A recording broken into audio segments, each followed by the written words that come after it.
Good evening, ladies and gentlemen. Welcome to the Wall of Power Radio Hour.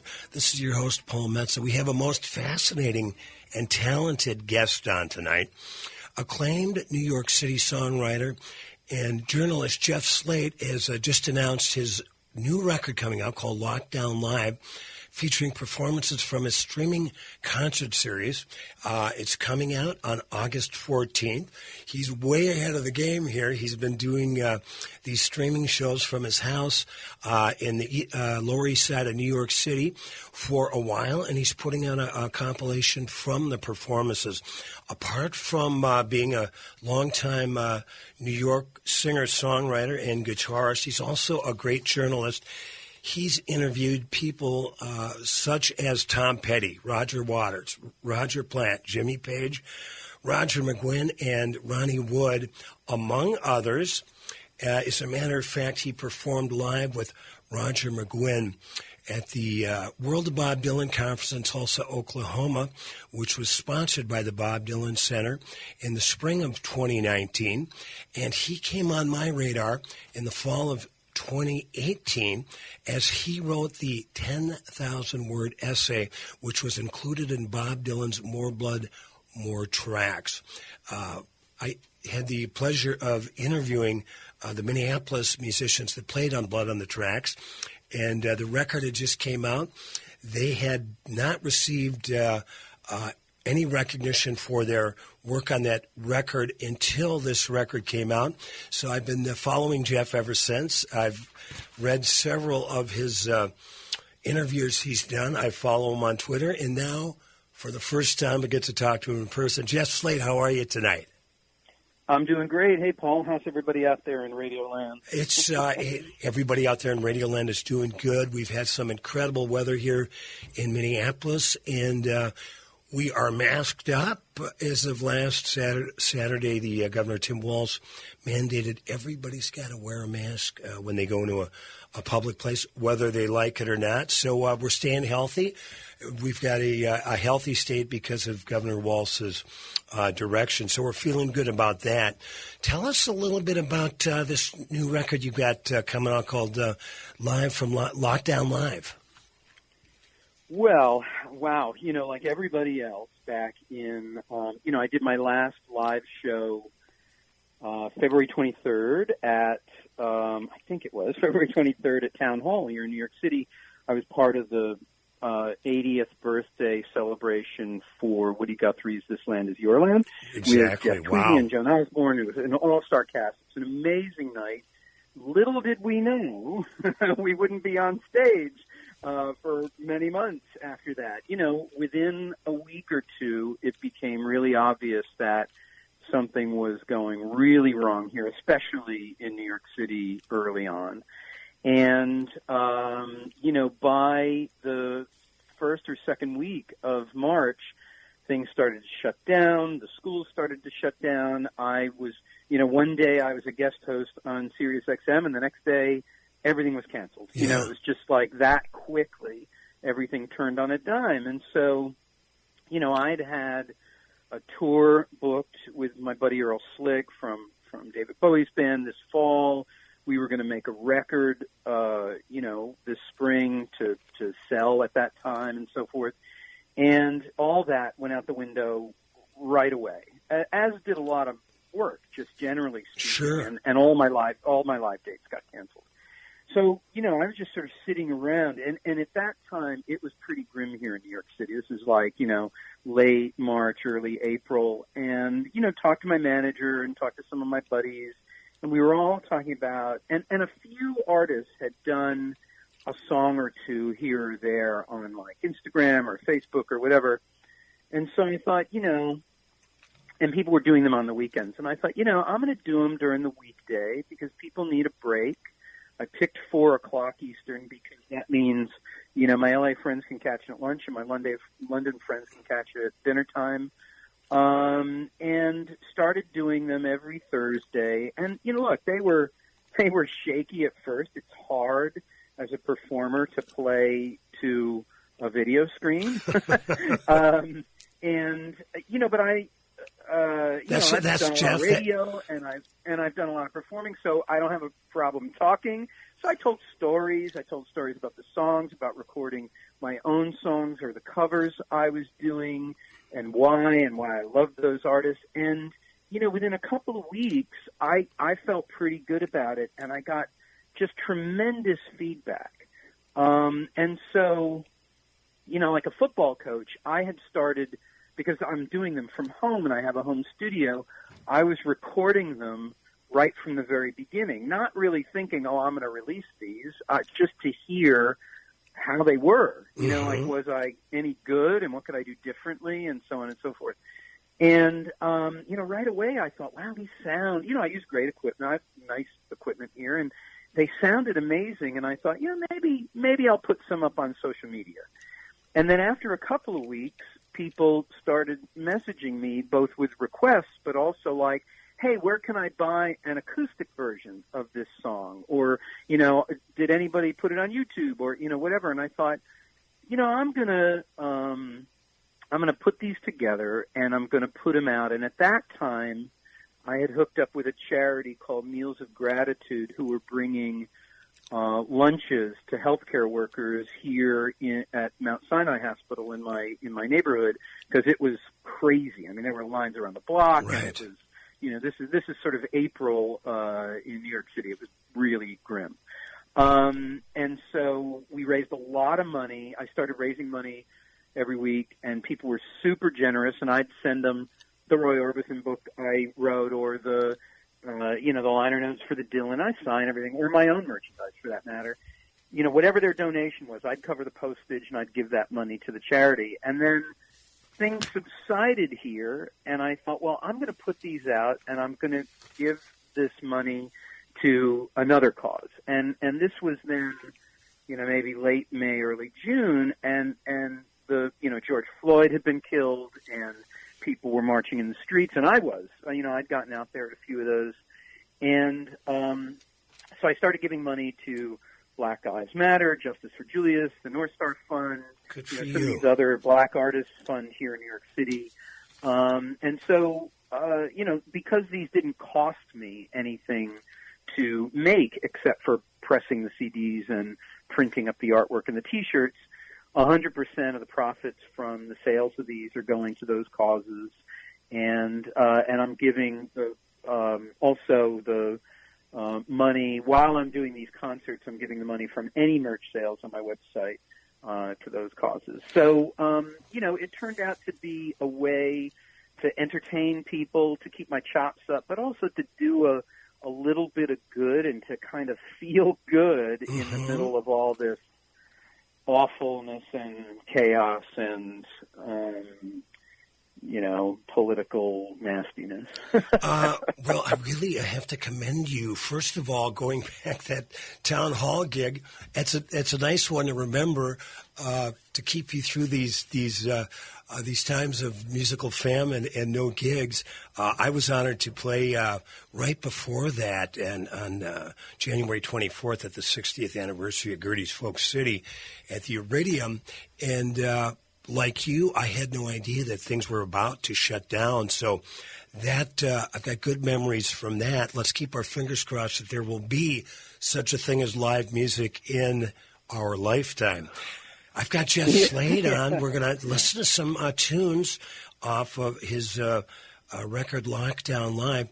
Apart from being a very well-noted musician from New York City, he's also a regular contributor as a writer to the Wall Street Journal, the New Yorker, Esquire, and Rolling Stone. And we're going to be talking about some of the great experiences he has interviewing some just wonderful musicians. Tell us in about a minute or so before we play the first original track off Lockdown Live, Lucky Day Sunset. Tell us what that tune is about, Jeff. I don't even know. It's whatever you want it to be about. No, That's I'll okay. tell you the short version of it is when my daughter was a baby.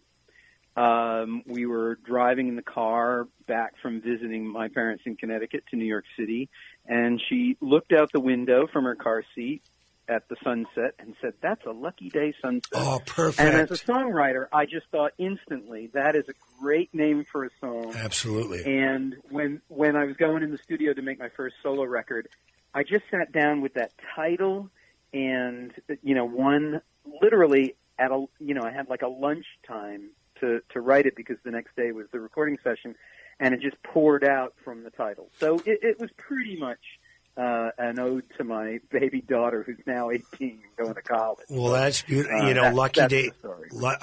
I just love the poetics of the title. We're going to listen to Lucky Day Sunset by my guest, Jeff Slate, and we'll have Mr. Slate on for the whole show tonight on the Wall of Power Radio Hour. It's funny how the nights don't seem the same. It's funny how the days, they never changed. It's funny how I felt like Superman. It's funny how they meant it was the end. Never worked real hard. Never paid my dues. Always thought I had a home to come home to. I never had you.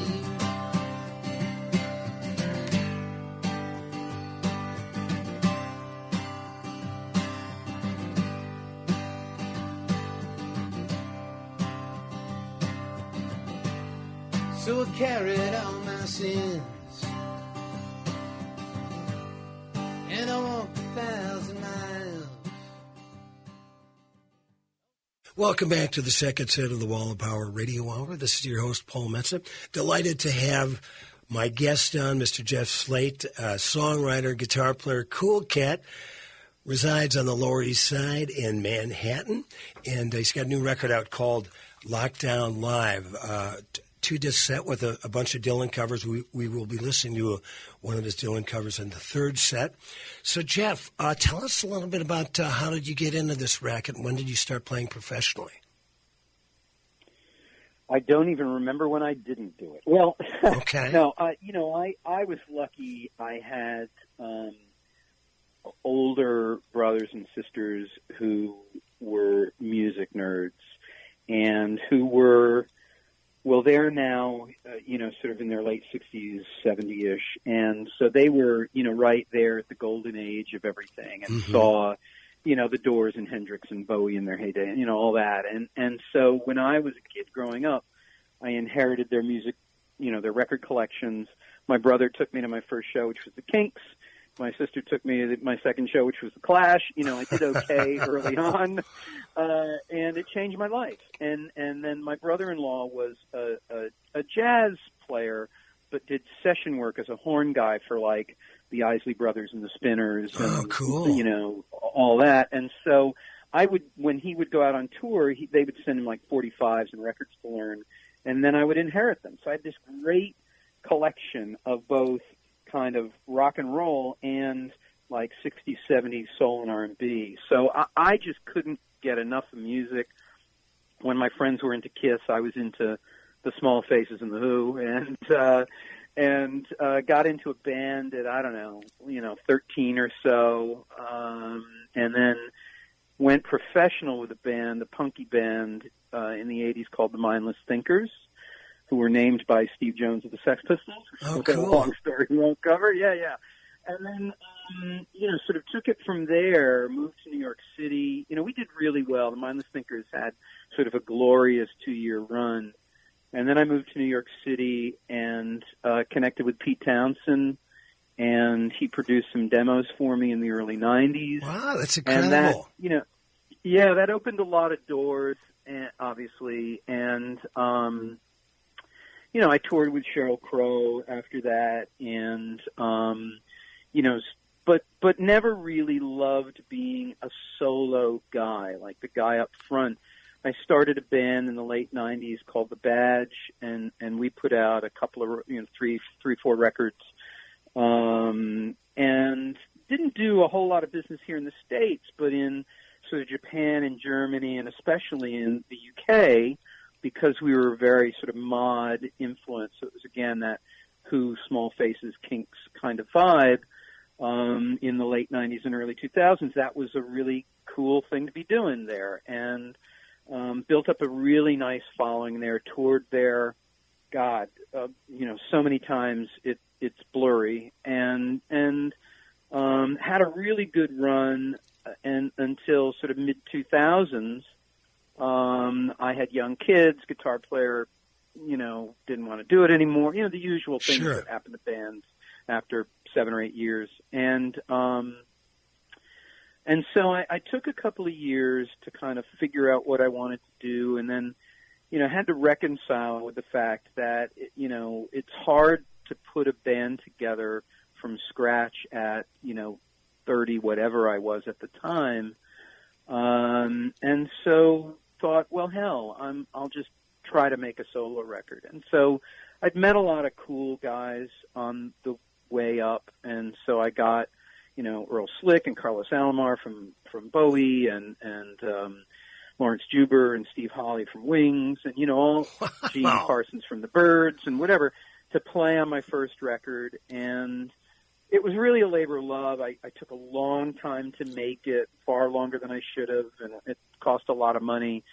But that album, which came out, I guess, about 2012, called Birds of Paradox, I'm really proud of it. Lucky Day Sunset is from that record, and it really kind of put me back on the map, because part of, as you will attest to, part of building a career in the music business is just not dying. Right. Once you're like in your 40s and you've made a couple of records and you have a little bit of an audience, people kind of just remember you as always being around, and they come to your shows and they support you and whatever. And so I was, I think, pretty fortunate to be in that position. And so I got a residency here in New York City at a place called Hill Country, who actually co-sponsor my weekly streaming shows. And I've done a monthly residency there for the last, I think, 77 years, and our Dylan birthday show in May would have been my 80th show there. So, so I did that, and we toured around, and I've toured around with Slick, and I've done, the Bowie tributes, the Bowie celebration that Mike Garson puts on, and, I played with Pete, and I played with, as you said, Roger McGuinn, and, a whole bunch of guys that I really admire and love. But I've had the good fortune of being able to have a little bit of an audience so that I can, support myself. I couldn't do it as most musicians. You got to have a side hustle. So my side hustle is my writing, and that's been pretty good to me too. But that's the short version of the last 45 years. Well, Jeff Slate, I'll tell you what, you've got a little bit of the hand of God on one of your shoulders, because you might not become the superstar that we all wanted to be when we were kids, but boy, you have really worked with some incredible musicians and made some great connections through your writing. Listening to your story about your house gig, I've got two things that came to mind. Number one is you never give up a house gig, and number two, my motto has been for years, the beauty of obscurity is you never go out of style. And that's how we survive. I've got Jeff Slate on. We're going to listen to a great tune by a songwriter, one of the greatest American songwriters who we lost just a few months ago to COVID, of all things. This is Jeff Slate doing John Prine's Long Monday, and we'll have Jeff on for two more sets on the Wall of Power Radio Hour. You and me, sitting in the back of my memory, like a honeybee, buzzing around a glass of sweet Chablis. Radio's on, windows rolled up, and my mind's rolled down. Headlines shining like a silver moon on the ground. You made love every way that love can be made. Made time look like time could never fade. Friday night, we both made the guitar.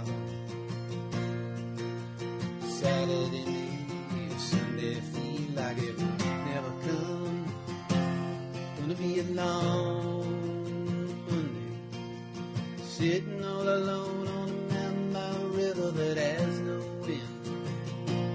Gonna be a long Monday, stuck like the tick of a clock. Again.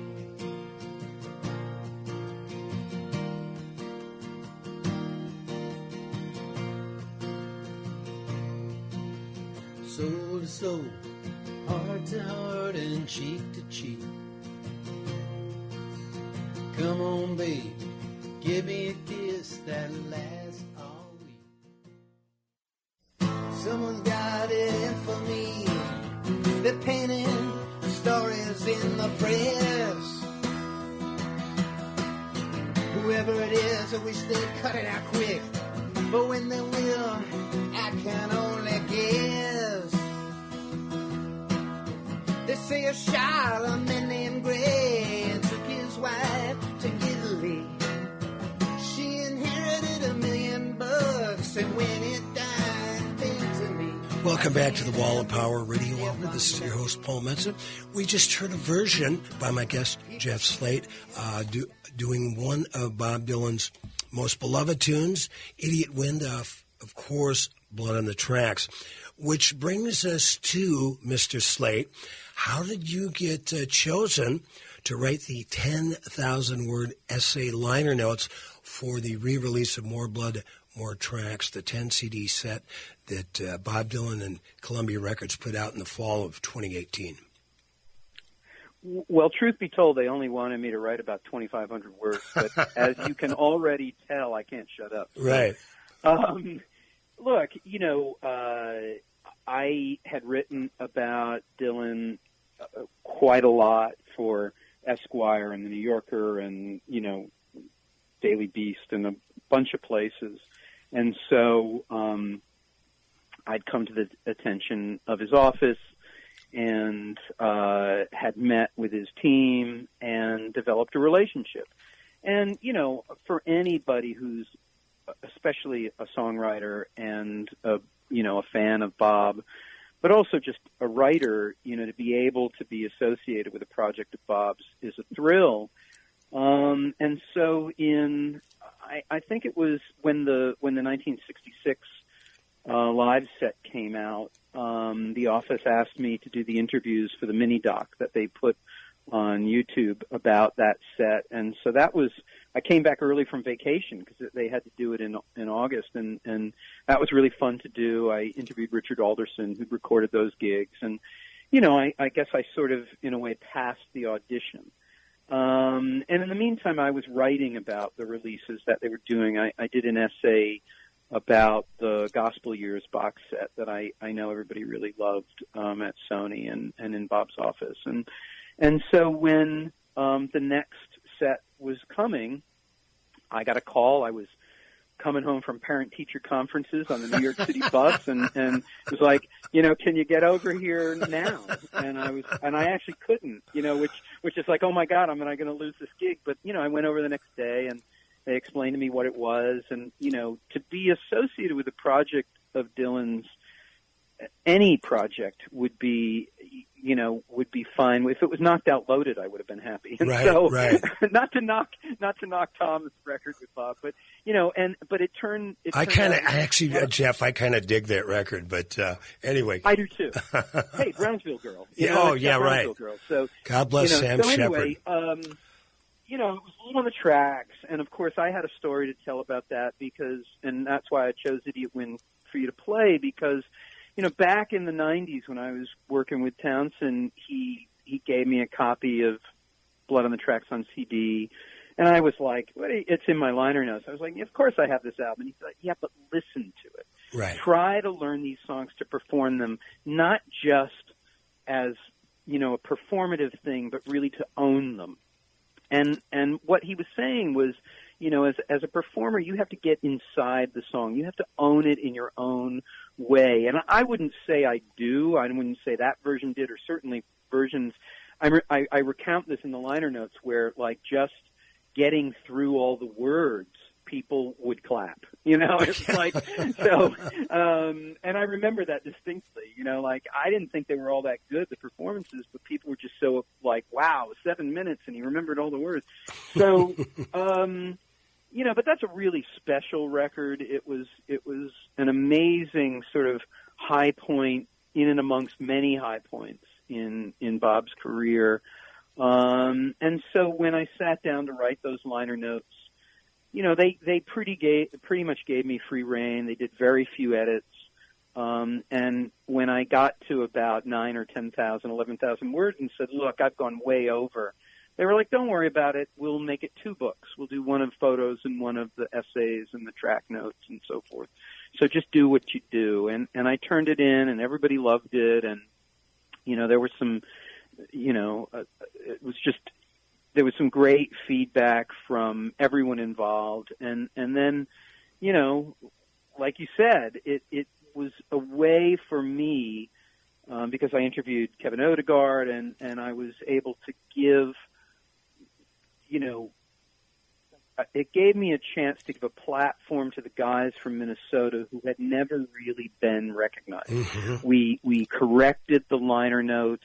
I told the story of those sessions as best I could, and they remixed those sessions so that you can hear everybody more clearly. It was really sort of a way for me to pay back the guys who had been involved in this record, and Dylan too, by telling the story the best way possible and as fully as possible of one of, I think, the greatest records of all time. Because, look, at that time, the singer-songwriter was ascendant. You had Jackson Browne, you had Neil Young, you had Joni Mitchell and Leonard Cohen. I mean, there was, like, great records coming out every month.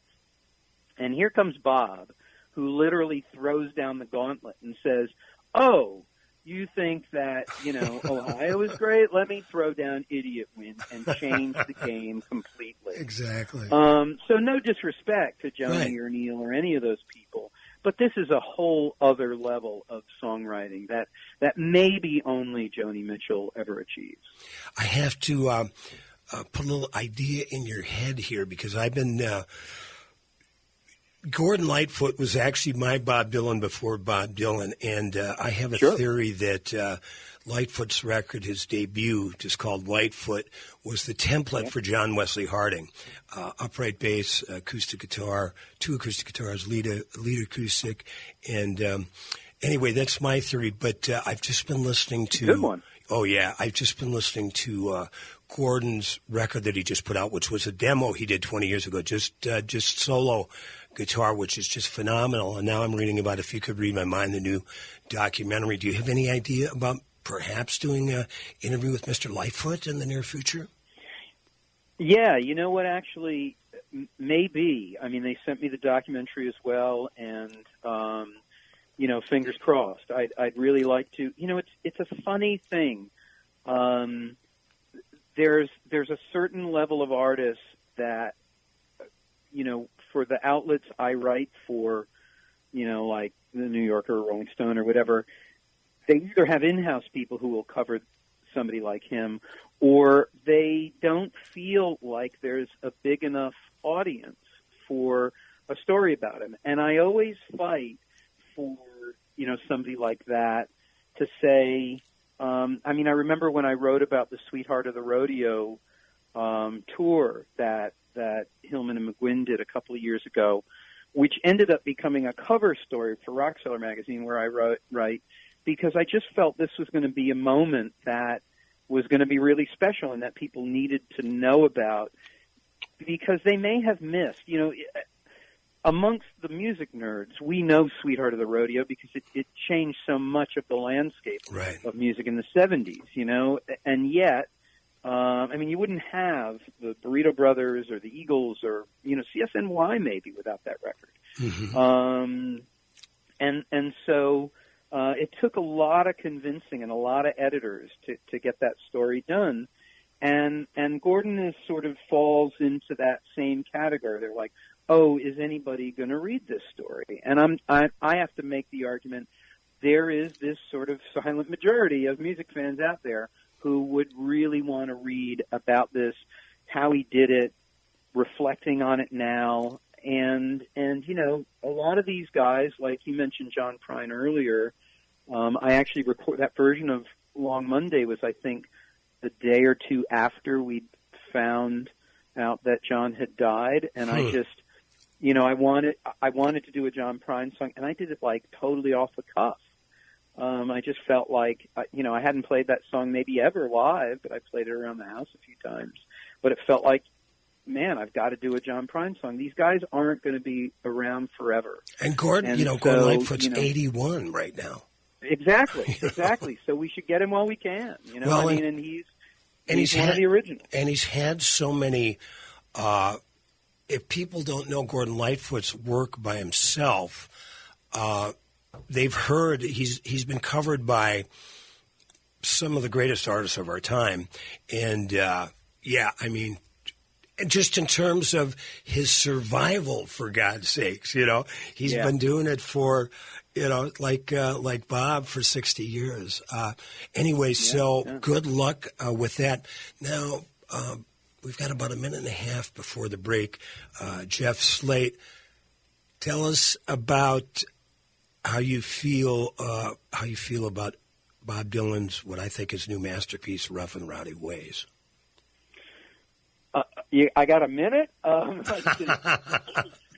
Well, I was lucky enough to be able to write about Rough and Rowdy Ways twice. I wrote about Murder Most Foul for NBC, and I wrote about Rough and Rowdy Ways for the Daily Beast. And, you know, so I was able to hear it a little bit early and live with it for a little bit before I had to write about it.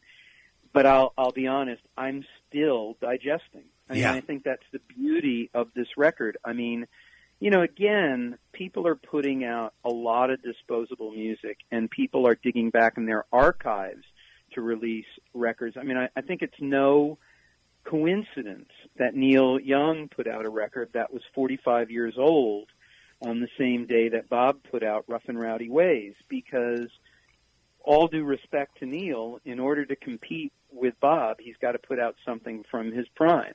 And Bob, I would argue, is in yet another prime. Yeah. I mean, those songs they're poetry, they're reflective, they're mature, they're dense, they are really, when people say, oh, it's a masterclass. No. This is a masterclass in songwriting. And, you know, the other thing is, he sounds great. I mean, they're funny in a way. I think a lot of people miss his humor. They're funny in a way that Bob is maybe not always on record. But his voice sounds tremendous. I think he got a lot out of doing those Sinatra records, because his phrasing and the way he uses his instrument now is just so special. He's so 100% committed to the delivery of that poetry and the phrasing, and how you are hearing it passively as a listener is something that is truly unique and special in a way that, you know, very, very, very few artists these days are able to pull off. Certainly, you know, with the sort of, you know, diminished music business that we have in so many ways. People just aren't trying as hard as Bob. I totally agree. In fact, Mr. Jeff Slate, I think the other thing about that triplicate and Dylan working over the Great American Songbook is there's a couple of interesting passing chords in the songs on Rough and Rowdy Ways that I think he took his cue and clues from working some of those great songs by the Great American Songwriters. We've got Jeff Slate on. We've got one more set with him. We'll be back after these messages.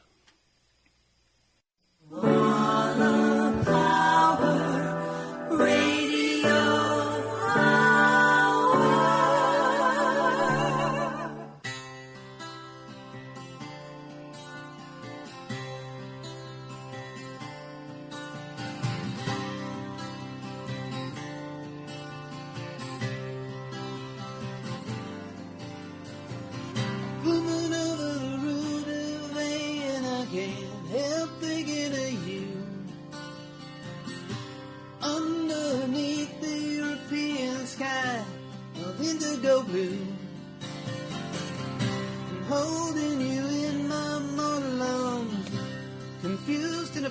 afraid that my life would end without telling you. Welcome back to the Wall of Power Radio Hour. This is the fourth set, and we've had a great guest on for the whole night, and his name is Jeff Slate, and we just heard an original tune of his called "Letter from Paris," which is on his new record called Lockdown Live, which is a series of performances from his every Thursday streaming concert series. He's still doing it on Thursdays at 4 p.m. Eastern Time. You can track that down at jeffslatehq.com. And Jeff, where else can your Twitter account and Facebook, where else can they listen to these? Yeah, I'm Jeff Slate everywhere. So if Jeff Slate on Twitter, Jeff Slate on Instagram, it's Jeff Slate HQ on Facebook as well. But I'm pretty easy to find. So Jeff, what is your view? I mean, you've been a professional musician for at least a couple and a half decades. You're very well connected in the scene. What is your view? What is the new normal when live music comes back online to any degree? What do you see? I don't know. I mean, I think that's a huge question, and I'll tell you, I've been part of. There's a couple of industry Zoom jawbones that guys get together on Friday afternoons, and like sound men and backline guys and monitor guys and whatever, and they top guys in the industry who sort of get on there and talk about how they see it and the state of things and what touring is going to be like and whatever, and we're all really not sure how it's going to work. I mean, like I said earlier, I had a tour booked September to November of this year where they're all slick, and that's now gotten pushed back to April and May of next year. But I don't know if that's going to happen. I mean, it's a Live Nation tour. I know Live Nation will make their money, but I don't see us making the guarantees that were originally in the contracts. We haven't seen the new contracts yet.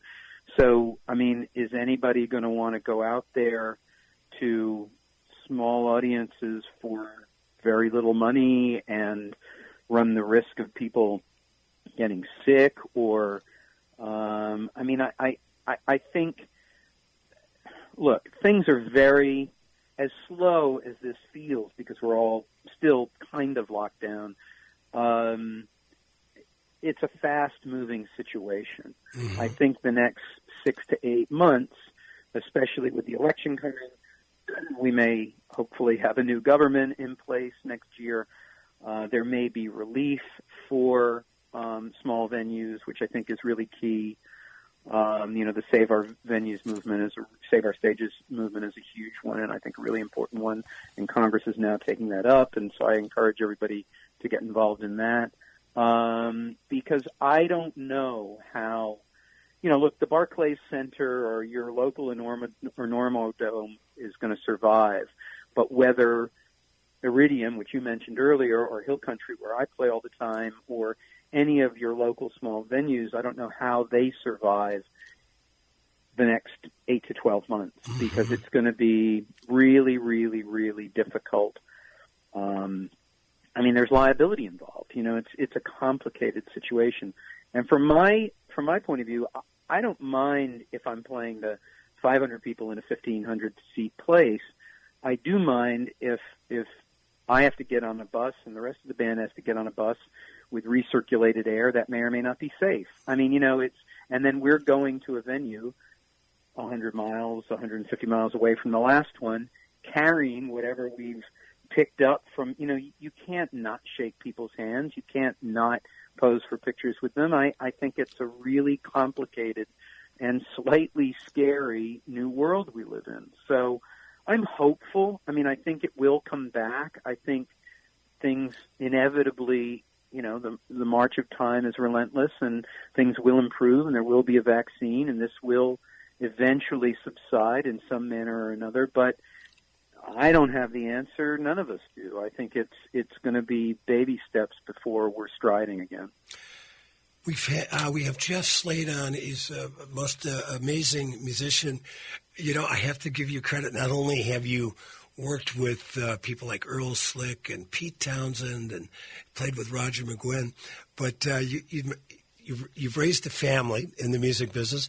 You were actually, you mentioned earlier, coming back from vacation, which very few musicians can afford to do. So I've really enjoyed reading your interviews in the variety of publications that you get published in.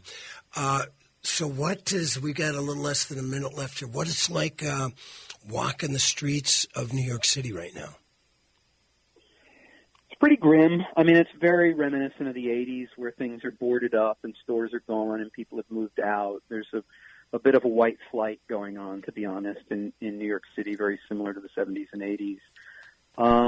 And so, you know, again, it's one foot in front of the other. I mean, I'm still staying in most of the time. I'm lucky. I've got a small recording studio here, and I've been recording a new record by sending the files to my producer, and I've got guys. The great thing is I've got, like, you know, Lee Harris from Nick Mason's band and a couple of the guys from Paul Weller's band and Slick and a few others who are able to add tracks at home, and then the producer puts them all together, and, you know, we should have some music out at some point. But it's, you know, regular life is far from regular right now. You know, I mean, it's a very new normal, which is very much staying inside and keeping your circle of friends and family very, very, very small that you come in contact with. And work has changed just dramatically. I mean, a lot of it's just disappeared. All the live opportunities have disappeared, and a lot of the writing opportunities, frankly, have disappeared. Well, so, Jeff Slate, Jeff Slate, we really appreciate your time today. He's got a great ongoing live stream at 4 p.m. Eastern Time. Track him down anywhere, just Jeff Slate, and order that new record. All the proceeds and with his merchandise sales are going to great social justice causes. Track him down at jeffslatehq.com. Jeff, it's been a real pleasure getting to know you personally, at least hearing your voice, and I look forward to following you and look forward to listening to the rest of your record. Thank you, Paul. Thanks for listening to the Wall of Power Radio Hour. The show is produced by Paul Metza, engineered by Patrick Lilia. We'd like to thank our guest, Jeff Slate. Follow him at jeffslatehq.com. If you'd like to support the Wall of Power Radio Hour, go to paulmetza.com. I've got a Venmo account and a PayPal account, working on a Patreon account. We hope everybody out there is enjoying the summertime. Stay safe, mask up when you go inside. Stay strong and positive. Like my dad used to tell me, remember to be kind and make someone happy.